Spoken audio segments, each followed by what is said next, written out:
नमस्कार दोस्तों।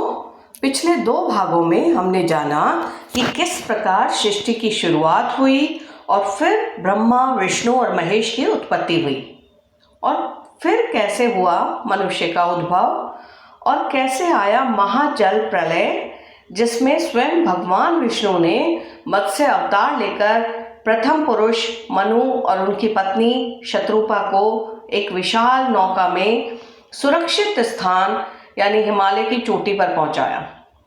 वहीं से मनु और शत्रुपा मनाली के मार्ग से होते हुए नीचे उतरे और उन्होंने एक बार फिर से जीवन का पुनर्निर्माण किया।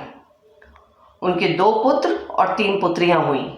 आज हम जानेंगे कि उनकी बड़ी पुत्री आकुति का विवाह प्रजापति रुचि से कैसे हुआ और उससे किस प्रकार मानव वंश का विस्तार हुआ। सृष्टि के आदिकाल में जब ब्रह्मा जी ने जीवों का विस्तार का संकल्प लिया था तो उन्होंने अपनी मानसिक शक्ति से अनेक तेजस्वी प्रजापति उत्पन्न किए, जिनका कार्य था संसार में जीवन का प्रसार करना। इन्हीं में से एक थे रुचि प्रजापति, धर्म, तप और ब्रह्म तेज के अद्वितीय प्रतिमान। उनका मन सदा भगवान विष्णु के ध्यान में लीन रहता था और उनके वचनों में वैदिक ज्ञान की गूंज सुनाई देती थी। समय बीता और स्वयंभू मनु, जो स्वयं प्रथम मनु और सृष्टि के पालक थे, अपनी ज्येष्ठ पुत्री आकुति के लिए योग्य वर की खोज में थे। मनु जी जानते थे कि रुचि प्रजापति का तेज, ज्ञान और धर्मनिष्ठा अद्वितीय है, तो उन्होंने उनके समक्ष प्रस्ताव रखा। हे रुचि, मैं अपनी ज्येष्ठ पुत्री आकुति का विवाह आपसे करना चाहता हूँ, किंतु एक शर्त है। इस विवाह से उत्पन्न पहला पुत्र मेरा माना जाएगा और मेरे वंश को बढ़ाएगा। यह विवाह एक विशेष परंपरा के अनुसार हुआ था, जिसे पुत्री का धर्म कहते हैं।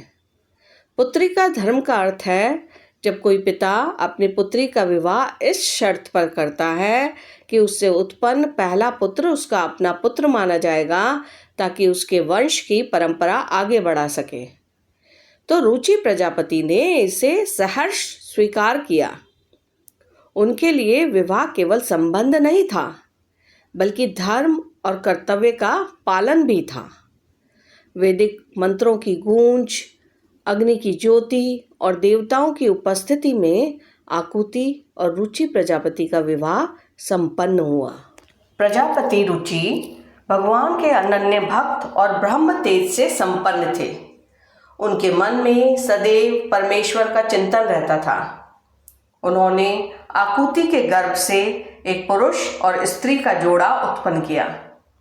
उनमें जो पुरुष था वह साक्षात यज्ञ स्वरूपधारी भगवान विष्णु थे और जो स्त्री थी वह लक्ष्मी जी की अंश स्वरूपा दक्षिणा थी। पुत्री का धर्म की शर्त के अनुसार मनु जी ने उस पुत्र यज्ञ भगवान को अपने साथ रखा, जबकि दक्षिणा को प्रजापति रुचि ने अपने पास पाला। समय आने पर यज्ञ भगवान का विवाह दक्षिणा से हुआ। उनके विवाह से 12 तेजस्वी और धर्म प्रिय पुत्र उत्पन्न हुए। तोष, प्रतोष, संतोष, भद्र, शांति, इडस्पति, इद्म, कवि, विप, स्वहन, सुदेव और रोचन। यज्ञ भगवान और दक्षिणा के ये तेजस्वी पुत्र तुषित देवता के नाम से विख्यात हुए। प्रत्येक तुषित देवता का एक विशेष गुण था।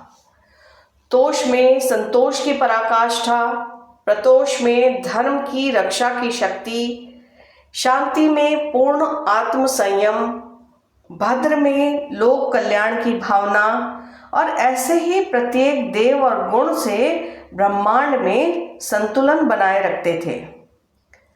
लेकिन पुराणों में इन तुषित देवताओं के आगे की संतानों का कोई उल्लेख नहीं मिलता। मानव सृष्टि ने उनकी अगली पीढ़ी का रहस्य अपने भीतर ही छुपा लिया हो।